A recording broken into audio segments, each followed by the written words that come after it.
Hello and welcome to unfiltered classes. आज हम start करने वाले हैं क्लास 10th का लाइफ प्रोसेस चैप्टर, जो कि बायो में सबसे पहला चैप्टर आता है। बायो का सबसे फर्स्ट चैप्टर है। याद रखिए, मेरी गारंटी है आपको हर एक पॉइंट, हर एक चीजें बहुत बेहतरीन तरीके से समझ में आने वाली हैं।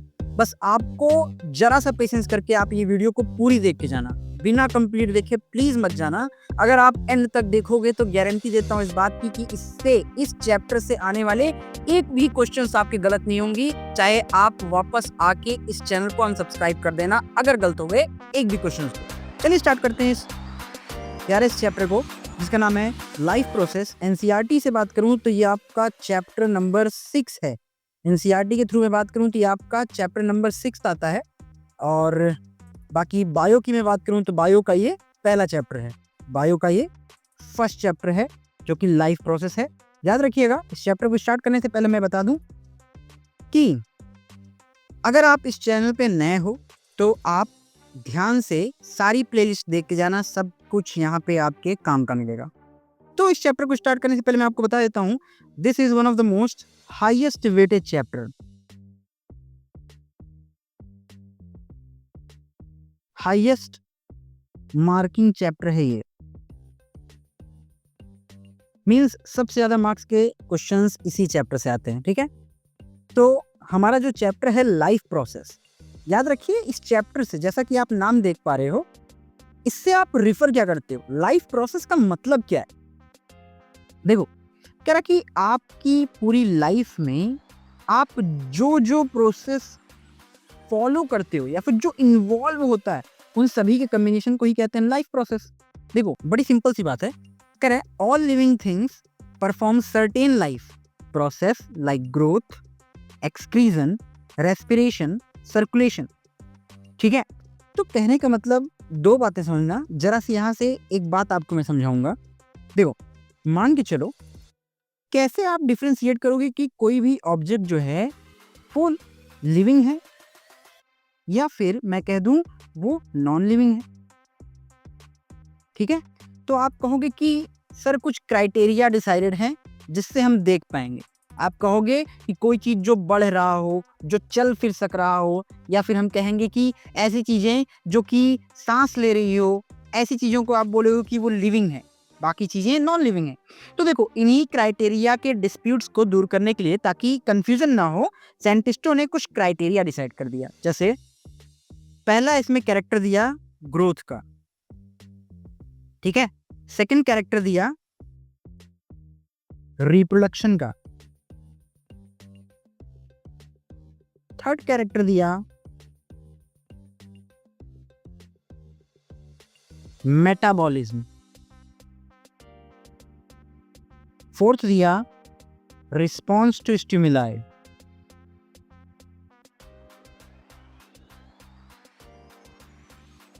ठीक है, देखो अब आप जरा बेसिक बात समझना। ये सारे जो कैरेक्टर्स हमने बताए अभी, ये सारे कैरेक्टर्स किसके हैं, लिविंग के। ठीक है, लेकिन इनमें से भी कुछ ऐसे कैरेक्टर हैं जो परफेक्ट लिविंग की क्राइटेरिया में नहीं आता। जैसे मैं बात करूं ग्रोथ की। पहले देखो, मान के चलो हमारे पास ये रहा, मान लो एक पहाड़ है। ठीक है, और ये रहा नदी। ठीक है, अब नदी यहाँ से बहते हुए आती है।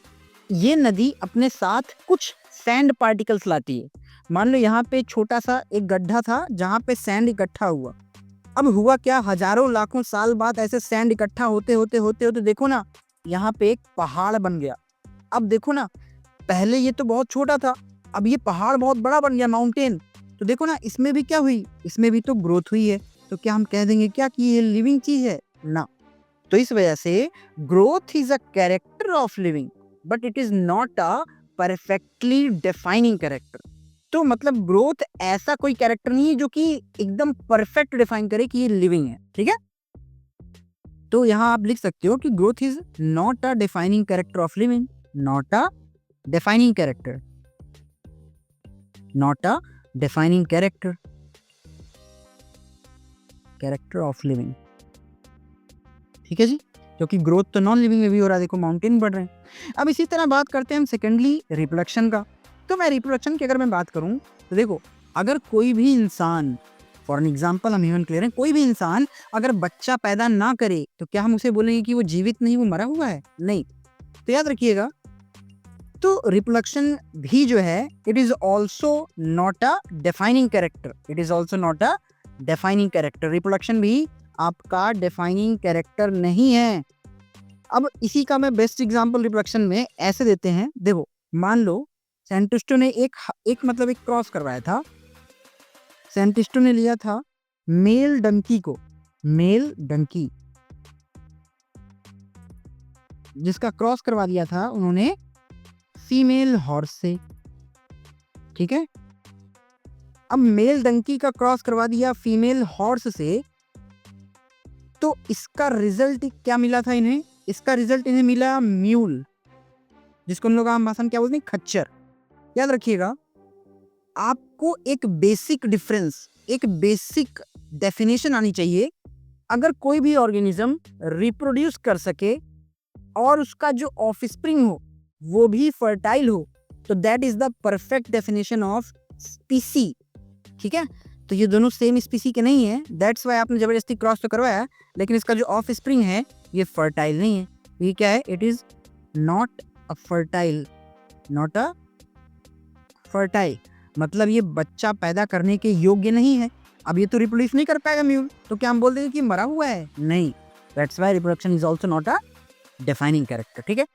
बात करें मेटाबॉलिज्म की। मेटाबॉलिज्म क्या होता है? मेटाबॉलिज्म होता है sum total of all reactions carried out in our body, मतलब हमारी बॉडी में होने वाली सभी तरीके की रासायनिक प्रतिक्रिया, या फिर मैं कहूँ कि जितने भी केमिकल रिएक्शन है, रासायनिक अभिक्रिया, सारी जो अभिक्रियाएं हैं, जितनी भी रिएक्शन है बॉडी में, उनको हम कहते हैं मेटाबॉलिज्म। इसके बेस पे ये दो तरीके के होते हैं, एक होता है कैटाबॉलिज्म, एक होता है एनाबॉलिज्म। एनाबॉलिज्म ऐसी चीजें जिसमें दो चीजें जुड़ के बने, और कैटाबॉलिज्म जिसमें डिवाइड होके बने, ठीक है। तो मेटाबॉलिज्म तो क्या है? एक तरह का डिफाइनिंग फीचर है, ये आपको कंप्लीटली डिफाइन कर देगा कि ये लिविंग है या नॉन लिविंग के बीच का ये डिफरेंस बता देगा। इसी तरह रिस्पॉन्स टू स्टिमुलाई, इसी के बेस पे तो आपका सेकंड चैप्टर बायो का टिका हुआ है, जो कि कंट्रोल एंड कोऑर्डिनेशन नाम है, ठीक है। देखो रिस्पॉन्स टू स्टिमुलाई का भी मैं हल्का ही बताऊंगा। जैसे मान लो आप ना सो रहे हो छत पे, ठीक है, और आप सो रहे हो, अचानक बारिश हो गई। अब बारिश हुई, बारिश क्या है? स्टिमुलस है, ठीक है। अब उसके अगेंस्ट में आपने रिस्पॉन्स जो दिखाया, आप क्या करें? उठ के अंदर चले गए जहां बारिश नहीं हो रही, जहां पानी नहीं आ रहा, ठीक है। तो आपने क्या किया? एनवायरनमेंट के अगेंस्ट में आपने रिस्पॉन्स शो किया, वही कहलाता है रिस्पॉन्स टू स्टिमुलाई। इसका हम एग्जाम्पल एक प्लांट में पढ़ते हैं, मिमोसा पुडिका, जिसका नाम है छुई मुई, जिसको हम भाषा में बोलते हैं मिमोसा पुडिका, ठीक है, जिसको हम भाषा में छुई हुई बोलते हैं। तो ये तो बेसिक डिफरेंस थी लिविंग और नॉन लिविंग की, ठीक है। जो यहाँ पे हम स्टार्टिंग में हम पढ़ भी रहे थे कि ऑल लिविंग थिंग्स, जितनी भी चीजें जिंदा हैं, वो सारी क्या करेंगी? परफॉर्म करेंगी सर्टेन लाइफ फीचर्स। जैसे लाइफ प्रोसेस में क्या क्या? ग्रोथ हो गया, एक्सक्रीजन हो गया, रेस्पिरेशन हो गया, सर्कुलेशन हो गया। ये सारी बातें एकदम डिटेल में हम इस चैप्टर में पढ़ने वाले हैं, तो आप लोग बिना किसी चिंता के इस चैप्टर को कंप्लीट देखो। प्लीज मेक श्योर करें कि इस वीडियो को जरूर लाइक कमेंट करें, क्योंकि याद रखिएगा आपका एक लाइक हमें बहुत कॉन्फिडेंस देता है। सेकेंडली मैं बात करूं तो सेकंड है कि all process like respiration, all process like respiration, digestion, which together keeps the living organism alive and perform the job of body maintenance are called life process। कहने का मतलब ये कह रहा है कि जो भी लिविंग ऑर्गेनिज्म सारे प्रोसेस करता है, जैसे कि रेस्पिरेशन हो गया, formation of energy through glucose, digestion हो गया, मतलब न्यूट्रिशन का निकालना, एब्जॉर्प्शन करवाना खाए हुए खाने से, ये सारी चीजें एक लिविंग, एक जीवित ऑर्गेनिज्म को जिंदा रखने में हेल्प करती है। तो यहीं से एक बात आती है, सबसे पहला टॉपिक हमारा आएगा न्यूट्रिशन। आखिर है क्या न्यूट्रिशन, ठीक है। चलिए जैसे हम आगे बढ़ते हैं, यहाँ तक बातें सबको क्लियर है क्या? तो इसके आगे जैसे हम बढ़ते हैं तो हमको एक सैंपल ही एग्जाम्पल यहाँ पे मिलता है रेस्पिरेशन का, कि रेस्पिरेशन का यहाँ पे हमें बेस्ट एग्जाम्पल देखने को मिलता है कि भाई देखो रेस्पिरेशन में क्या क्या चीज़ें आती हैं। सॉरी, रेस्पिरेशन कह रहा हूँ, लाइफ प्रोसेस, ठीक है। लाइफ प्रोसेस में हमारे पास ग्रोथ होगा, डाइजेशन होगा, सर्कुलेशन होगा, रेस्पिरेशन होगा, एक्सक्रीजन होगा, बाकी बहुत सी चीज़ें और होंगी, ठीक है। Growth, digestion, circulation, respiration and excretion and all, ठीक है। ये सारी चीज़ें हमें देखने को मिलेंगी किसमें? लाइफ प्रोसेस में। लाइफ प्रोसेस मतलब ये ना कि यार कोई जीवित ऑर्गेनिज्म होगा, उसकी पूरी जिंदगी में वो जो जो परफॉर्म कर रहा होगा, जो जो फंक्शन, उसी को हम कहते हैं लाइफ प्रोसेस। ठीक है, तो सबसे पहले हमारा बेसिक टॉपिक आता है न्यूट्रिशन। लाइफ प्रोसेस तो ठीक है, परफॉर्म तो कर रहे हो आप, लेकिन भाई न्यूट्रिशन का क्या है? आप कुछ तो खा रहे होगे ना, कैसे आप जीवित हो? न्यूट्रिशन, क्योंकि न्यूट्रिशन ही एक ऐसा ऑब्जेक्ट है, मैं कहूँ कि एक ऐसा फ्यूल है जो आपको क्या करता है, एनर्जाइज्ड रखता है, जो आपको सारे फंक्शंस करने में मतलब हेल्प करता है। मैं आपको पढ़ा रहा हूँ, ये हाथ में मेरा हाथ चल रहा है, मेरा मुंह चल रहा है, क्यों? Due to presence of energy मेरे में है। वो एनर्जी कहाँ से आई? न्यूट्रिशन से आई, समझे? तो वही कह रहा है कि what do you mean by the nutrition?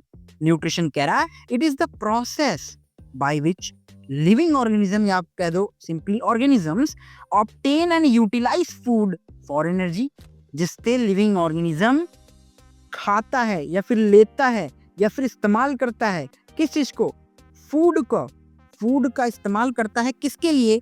Energy के लिए, ग्रोथ के लिए, रिपेयर के लिए। रिपेयर मैं बताऊंगा, रिपेयर का मतलब वही सेल्फ हीलिंग प्रॉपर्टी। आपको चोट लग गई, कुछ दिन बाद आप देखोगे नई सेल्स आ जाती है, वो क्या है? वही तो है रिपेयरिंग प्रॉपर्टी। वो तभी हो पाएगा जब आपकी बॉडी में एक एडिक्वेट अमाउंट में एनर्जी यानी कि न्यूट्रिशन अवेलेबल होगा।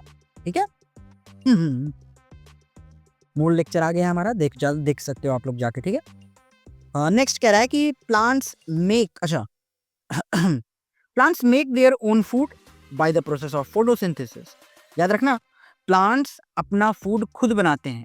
मैं मेजरली बात करूं तो green plants make their own food by the process of photosynthesis, जिसको हम डिटेल में पढ़ने वाले हैं। ठीक है, while animals depends on plants for or other animals for their food।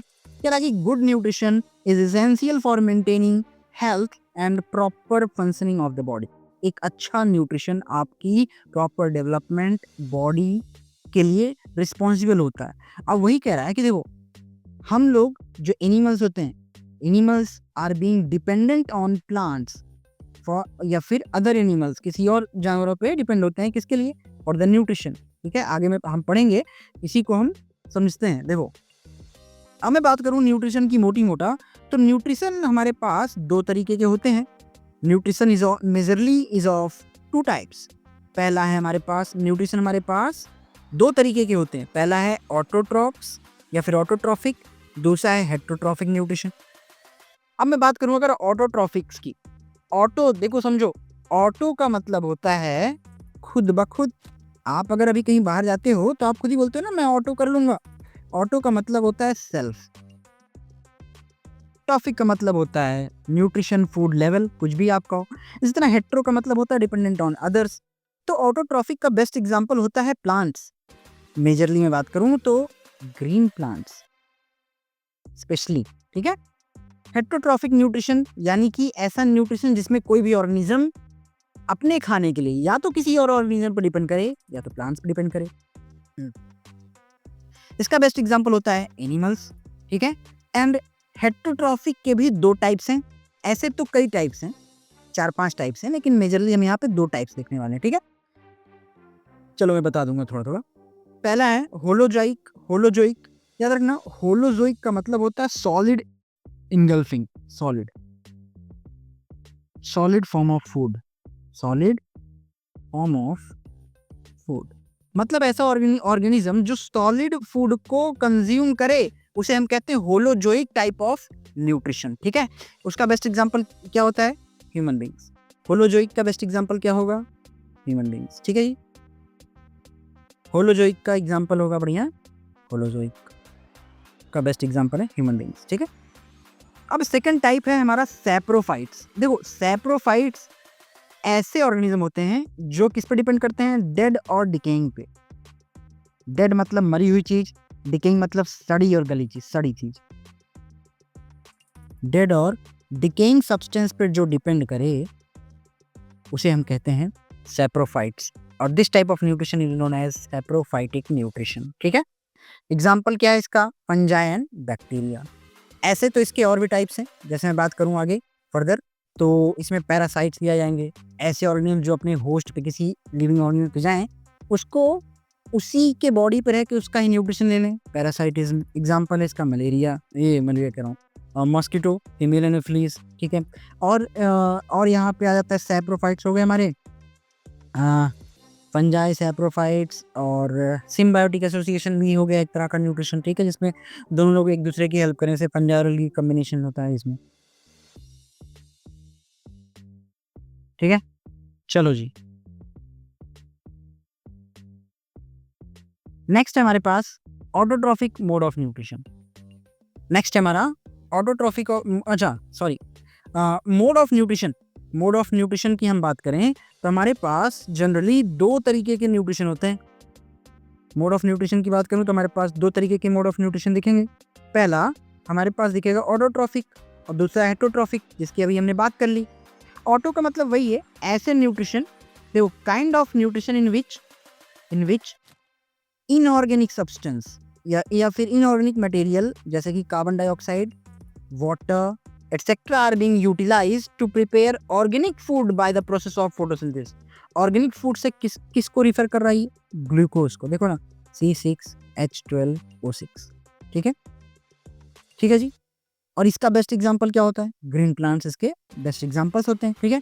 इस तरह heterotrophic kind of nutrition in which organisms do not possess the ability of synthesise food, ऐसा मोड ऑफ न्यूट्रिशन जिसमें ऑर्गेनिज्म के पास क्षमता ना हो अपना खाना बनाने के लिए और वो अपने खाने के लिए किसी और ऑर्गेनिज्म पर डिपेंड करे, उसी को हम कहते हैं heterotrophic mode of nutrition. They depend on autotrophs for their food supply directly और इनडायरेक्टली, या तो डायरेक्टली आपको दिख जाए या तो इनडायरेक्टली दिख जाए किसी के थ्रू आया होके, ठीक है। एग्जांपल इसका एनिमल्स है, वो सभी को पता है। नेक्स्ट है ऑटोट्रॉफिक न्यूट्रिशन के बारे में हम थोड़ा फर्दर देखते हैं, ठीक है। देखो, हम बात करेंगे आगे ऑटोट्रॉफिक न्यूट्रिशन को थोड़ा डिटेल में, क्योंकि यही तो काम का है। क्या the organism which carry out autotrophic nutrition are called autotrophs, या फिर मैं बात करूं तो ग्रीन प्लांट्स। भाई ऑटोट्रॉफिक मोड ऑफ न्यूट्रिशन जो फॉलो करेगा वो ऑर्गेनिज्म खुद ब खुद ऑब्वियसली कहलाएगा ऑटोट्रॉफ्स, ठीक है। ये इनके इसका बेस्ट एग्जांपल होता है मेजरली ग्रीन प्लांट्स, ठीक है, या फिर मैं कहूँ ऐसे प्लांट इनके पास क्लोरोफिल मौजूद होता है, ठीक है।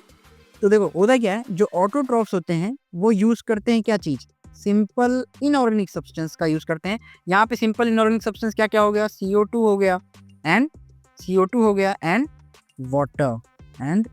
वाटर, ठीक है, जिसको ये कन्वर्ट करवाते हैं इसमें complex high energy molecules carbohydrate, यानी कि सिंपली मैं बात करूं ग्लूकोज C6H12O6, यही ग्लूकोज ढेर सारा कंबाइन होकर आपको आगे चल के स्टार्च ढेर सारा कंबाइन होकर आगे चल के कार्बोहाइड्रेट में कन्वर्ट करवा देता है, ठीक है।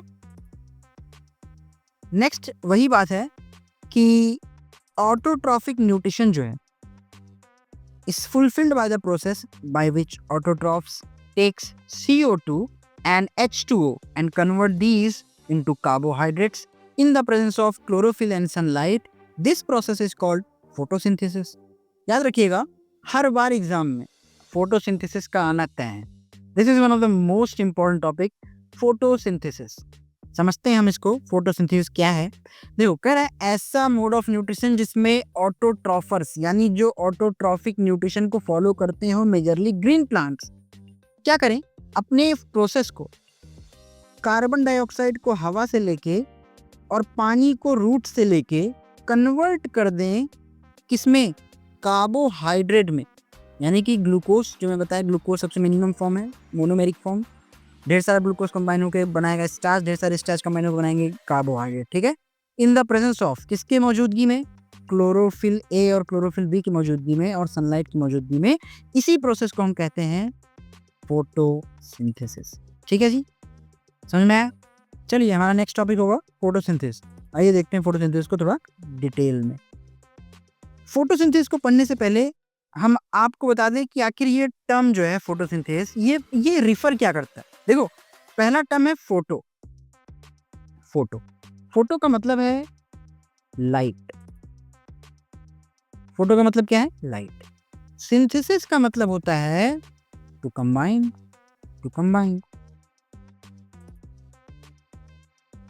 मतलब लाइट के प्रेजेंस में कोई भी चीज कंबाइन हो जाए, उसी को कहते हैं फोटोसिंथेसिस, ठीक है। चल, याद रखिएगा, हम आपको आंसर किस तरह से लिखना है बोर्ड्स में वो भी सिखाएंगे। प्लीज़ अगर आप यहाँ तक देख रहे हो तो ईमानदारी दिखाओ, इस वीडियो को लाइक कमेंट शेयर जरूर करो, क्योंकि आपका एक लाइक कमेंट शेयर हमें बहुत मोटिवेट करता है। याद रखिएगा, फोटोसिंथेसिस पहली चीज आपको डिफाइन करें। देखो, it is a process in which green plants make their own food by the help of carbon dioxide from air, water through roots and in the presence of chlorophyll and sunlight to form organic substance called glucose and releases the byproduct carbon dioxide as well as water. ये है definition, authentic complete definition of photosynthesis. ठीक है, अब ये definition आप अगर लिख दिए तो आपको इसकी इक्वेशन भी लिखना जरूरी है। कैसे ये हो रहा है? रिएक्शन के थ्रू। कहते नहीं चेरी ऑन केक वाला सिस्टम है। आप अगर ये इक्वेशन लिखोगे, देखो कार्बन डाइऑक्साइड बैलेंस करके रखना, 6CO2 कंबाइन होके किसके साथ, 12H2O के साथ मिलेंगे। किसके प्रेजेंस में मिलेंगे? सनलाइट और क्लोरोफिल के प्रेजेंस में। क्या बनाएंगे? C6H12O6 ग्लूकोज, 6O2 मतलब ऑक्सीजन रिलीज होगा और 6 मॉलिक्यूल ऑफ वाटर निकल जाएगा। ठीक है, इतनी बात क्लियर है क्या? देखो यहाँ पे मेनली मैं बात करूँ तो chlorophyll A and chlorophyll B दोनों हो सकता है। ठीक है, ठीक है, हमारा ये क्या है? ये हमारा है ग्लूकोज। ग्लूकोज क्या है जी? ऑक्सीजन। ये क्या है? वाटर। ठीक है, इतनी बातें क्लियर है। This is one of the most important equation of photosynthesis जो आपको याद ही रखनी है। ठीक है जी, चल आइए जानते हैं कि क्या क्या ऐसे कौन कौन से रॉ मटेरियल्स हैं जिनका हम यूज करके, जिनका प्लांट्स यूज करके फोटोसिंथेसिस करने के लायक हो पाते हैं। तो देखिए, रॉ मटेरियल मतलब कच्चा मटेरियल, कहने का मतलब यानी कि जो जो रिएक्टेंट में यूज हुआ है, यही सारी चीजें तो क्या हैं? यही सारी चीजें हैं रॉ मटेरियल। भाई जो जो रिएक्टेंट में यूज हुआ हो तो यही चीजें तो होंगी क्या? रॉ मटेरियल यही होगा ना, यही तो होगा रॉ मटेरियल है जी। देखो रॉ मटेरियल्स हम देखने वाले हैं, raw materials for the photosynthesis. पहला है सनलाइट, मस्ट होनी चाहिए, सनलाइट की मौजूदगी होनी चाहिए। सेकेंड है क्लोरोफिल का जरूरी है होना। क्यों? क्योंकि सनलाइट को ट्रैप कौन करेगा? एब्जॉर्ब कौन करेगा? क्लोरोफिल ही एब्जॉर्ब करवाएगा, सनलाइट को ट्रैप कर लेगा। ठीक है, और कार्बन डाइऑक्साइड की मौजूदगी हो। याद रखना, जिस तरह हमारे लिए ऑक्सीजन इसेंशियल है, उसी तरह प्लांट्स के लिए CO2 भी एक बहुत ही इसेंशियल मटेरियल है। ठीक है, CO2 इंटर्स थ्रू CO2 कहाँ से इंटर्स होता है? CO2 एंट्री लेता है through stomata. Stomata is a opening pore that exchanges the gaseous material of plants, जो कि प्लांट्स में गैसियस मटेरियल का एक्सचेंज करवाने में हेल्प करता है। कौन? स्टोमेटा। साथ साथ ट्रांसपिरेशन भी करवाता है, the loss of excess water, या फिर मैं कह सकता हूँ the loss of water for maintaining the temperature of plants. ठीक है, बताऊंगा आगे बताऊंगा, टेंशन ना लो, पढ़ो। CO2 कहाँ से एंट्री लेगा? स्टोमेटा से, एंड ऑक्सीजन भी निकलेंगे यहीं से। ठीक है, is released as a by product. याद रखना, ऑक्सीजन प्लांट का नेसेसरी प्रोडक्ट नहीं, बाई प्रोडक्ट है। इसी तरह हमारा भी CO2 नेसेसरी प्रोडक्ट नहीं, बाई प्रोडक्ट है। हमारे लिए वेस्ट क्या है? ऑक्सीजन। तो प्लांट्स के लिए यही, हमारे लिए वेस्ट क्या है? Carbon dioxide. तो प्लांट्स के लिए वही कार्बन डाइऑक्साइड नेसेसरी है। अब प्लांट्स के लिए वेस्ट क्या है? ऑक्सीजन, और वही ऑक्सीजन हमारे लिए नेसेसरी है थ्रू स्टोमेटा ऑन लीफ। ठीक है, नेक्स्ट है water. Water is also a raw material. Water चाहिए प्लस डिजॉल्व मिनरल्स होने चाहिए, जैसे कि नाइट्रोजन की मौजूदगी, फॉस्फोरस की मौजूदगी etcetera are being taken by the roots from the soil. Roots absorb करेगी सॉइल के थ्रू। ठीक है, तो याद रखिएगा, we have 4 raw materials, sunlight, carbon dioxide, chlorophyll as well as water. ठीक है, फिर से बता रहा हूँ, we have 4 raw materials for the process being used, या फिर मैं कहूँ बीइंग कंटिन्यूड, या फिर कह सकता हूँ कि जिसकी वजह से ये प्रोसेस संभव हो पाता है, फोटोसिंथेसिस। क्या क्या है? Sunlight, chlorophyll, carbon dioxide and water. ठीक है, याद रखिएगा, क्वेश्चन आता है। नेक्स्ट हमारा टॉपिक है, आइए बात करते हैं कि साइट ऑफ फोटोसिंथेसिस। आखिर ये फोटोसिंथेसिस होता कहाँ पे है? Site of photosynthesis. साइट का मतलब आप क्या कहते हैं? साइट मतलब किस जगह पे, कहाँ काम हो रहा है भाई, बोलते नहीं इंजीनियर्स, कहाँ पे हो, साइट पे हो, मतलब जहाँ पे काम हो रहा है। साइट क्या है? जहाँ पे प्रोसेस कैरीड आउट हो, जहाँ पे प्रोसेस कैरी हो, ठीक है। तो हम बात करते हैं साइट ऑफ फोटोसिंथेसिस की। तो याद रखिएगा, इसमें कह रहा है chloroplast in the leaf, chloroplast contains the chlorophyll which is a green pigment. तो आप कह सकते हो कि साइट ऑफ फोटोसिंथेसिस क्या है? Chloroplast. Chloroplast is a site. Chloroplast के अंदर क्लोरोफिल आपको मिलता है, ठीक है। क्लोरोप्लास्ट के अंदर आपको क्लोरोफिल मिलेगी, ठीक है। क्लोरोफिल क्या है? ग्रीन पिगमेंट, ठीक है। Chlorophyll A and chlorophyll B. आइए बात करते हैं main events for photosynthesis. During photosynthesis कौन कौन से मेन इवेंट्स होते हैं उसकी बात करते हैं। Main events for the photosynthesis, पहला है absorption of light energy by chlorophyll, मतलब लाइट एनर्जी यानी लाइट का एब्जॉर्ब होना। देखो भाई, अगर लाइट मिलेगी भी, कोई उसको लेने वाला नहीं है, तभी तो कोई काम का नहीं। तो देखो क्लोरोफिल करती क्या है? क्लोरोफिल यही काम करती है, लाइट को ट्रैप करने में। क्या करने में? एब्जॉर्ब करने में, ठीक है। किस चीज को? लाइट एनर्जी को। किसके थ्रू? क्लोरोफिल के थ्रू। क्या करेगी? एब्जॉर्ब करेगी, ठीक है जी। नेक्स्ट है कन्वर्जन ऑफ लाइट एनर्जी। ये जो लाइट एब्जॉर्ब करी है ना, सनलाइट जो एब्जॉर्ब करी है, इसको कन्वर्ट करवाना है, कन्वर्जन करवाना है इस लाइट एनर्जी को। किसमें? केमिकल एनर्जी में कन्वर्ट करवाना है। किसमें? केमिकल एनर्जी में। केमिकल एनर्जी में इसको कन्वर्ट करवाना है। प्लस स्प्लिटिंग ऑफ, स्प्लिटिंग मतलब अलग कर देना, तोड़ देना। स्प्लिट करेगा किस चीज को? वाटर को। वाटर के मॉलिक्यूल्स को अलग करेगा, मतलब हाइड्रोजन अलग होगा और ऑक्सीजन अलग होगा, ठीक है। H+ और OH- अलग कर देगा, या फिर अपना अपना तरीका है, ठीक है। तो हमने यहाँ पे क्या देखा? मेन इवेंट्स में पहला चीज एब्जॉर्प्शन ऑफ सनलाइट। सनलाइट को एब्जॉर्ब करना पड़ेगा, किसके थ्रू? क्लोरोफिल के थ्रू।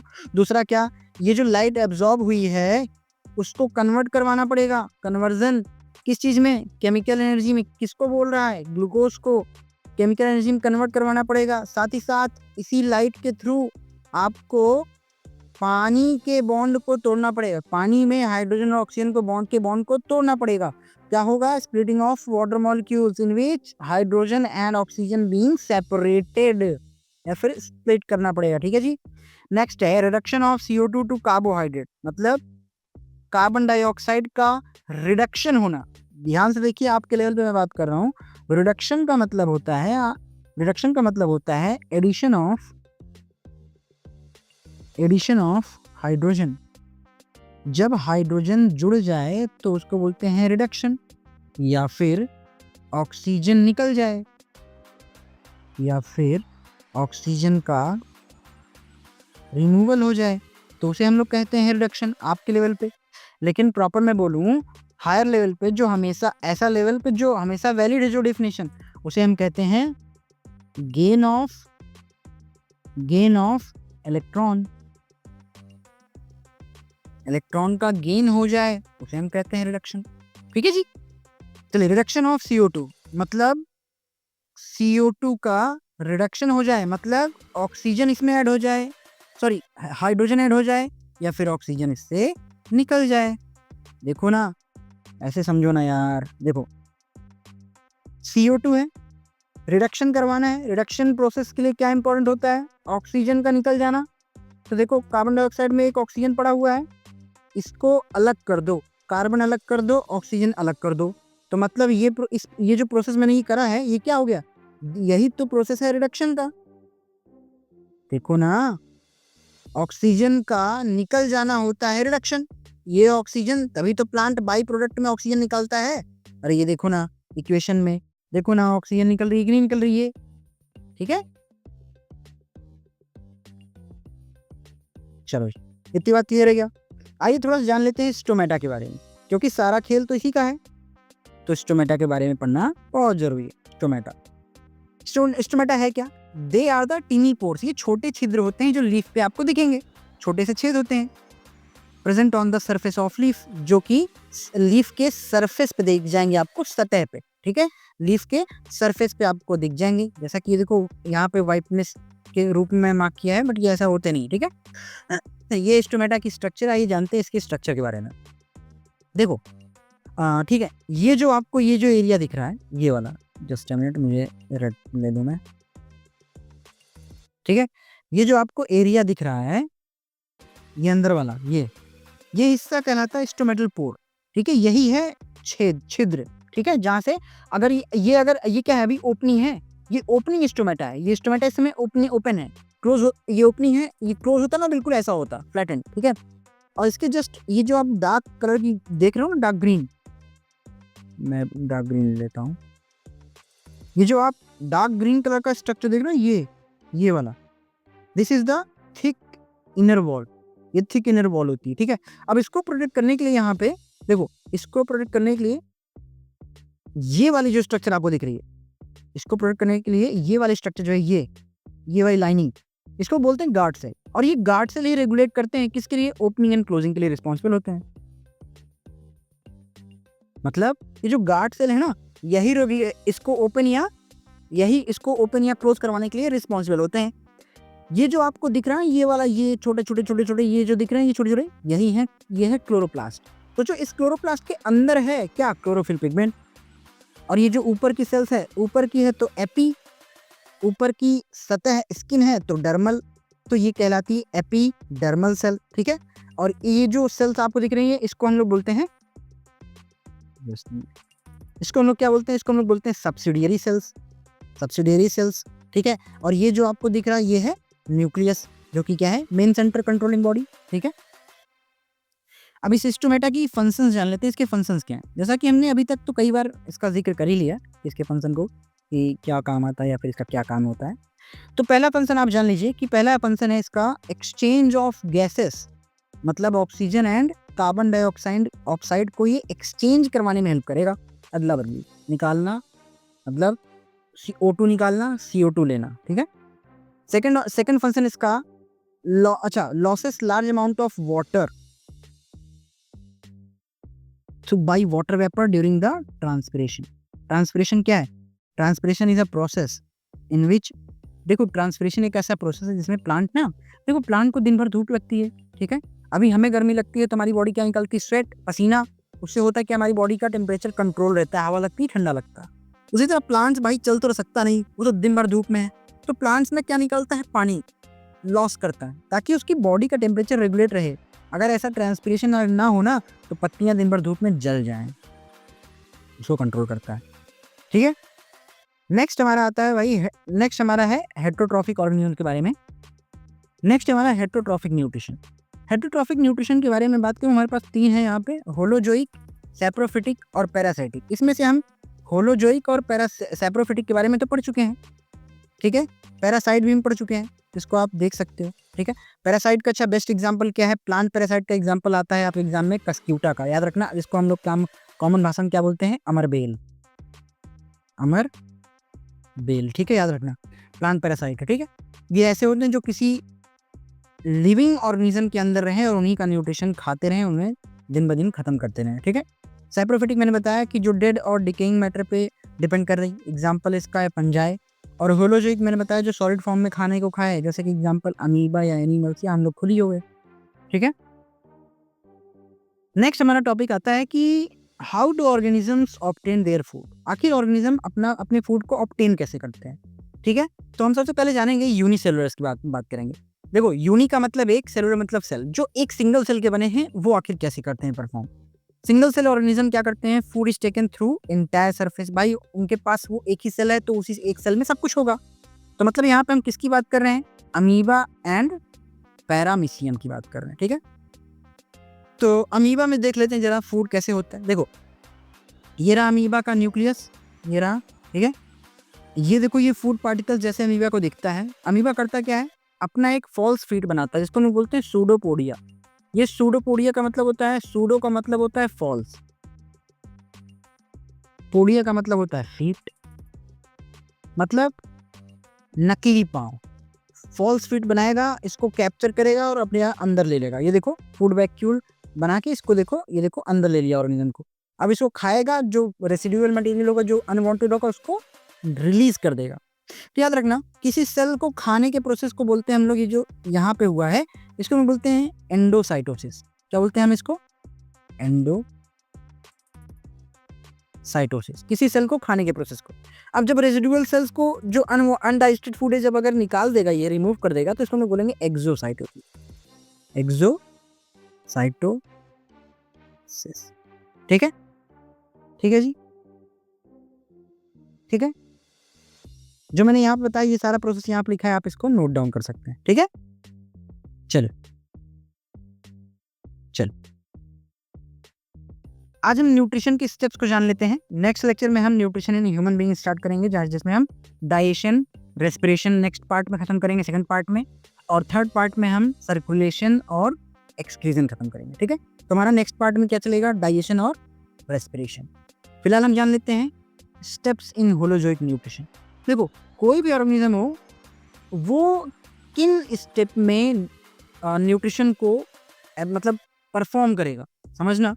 तो सबसे पहला प्रोसेस होता है इंजेशन। इन मतलब अंदर, खाने को मुंह में रखना कहलाता है इंजेशन। हिंदी में इसको बोलते हैं हम लोग अंत ग्रहण, ठीक है। और अब खाया हुआ जो खाना है उसको पचाना होगा, तो सेकंड स्टेप कहलाता है डाइजेशन, जिसको हिंदी में बोलते हैं पाचन। अब पचे हुए खाने से हमें न्यूट्रिशन सोखना होगा, ठीक है, उसको हम लोग बोलते हैं एब्जॉर्प्शन, और इसको हिंदी में बोलते हैं अवशोषण, ठीक है। अब इस पचे हुए न्यूट्रिशन को, जो आपने न्यूट्रिशन को सोखा है, अब उसको एक जगह पे रखोगे तो किसी काम का तो है नहीं, उसको पूरी हर एक सेल्स, हर एक कोशिका में फैलाना होगा। तो हर जगह उस न्यूट्रिशन को फैलाने को हम लोग बोलते हैं एसिमिलेशन। हमारा जो अगला स्टेप होता है एक्यूमुलेशन, हिंदी में इसको बोलते हैं क्या, स्वीकिरण, ठीक है।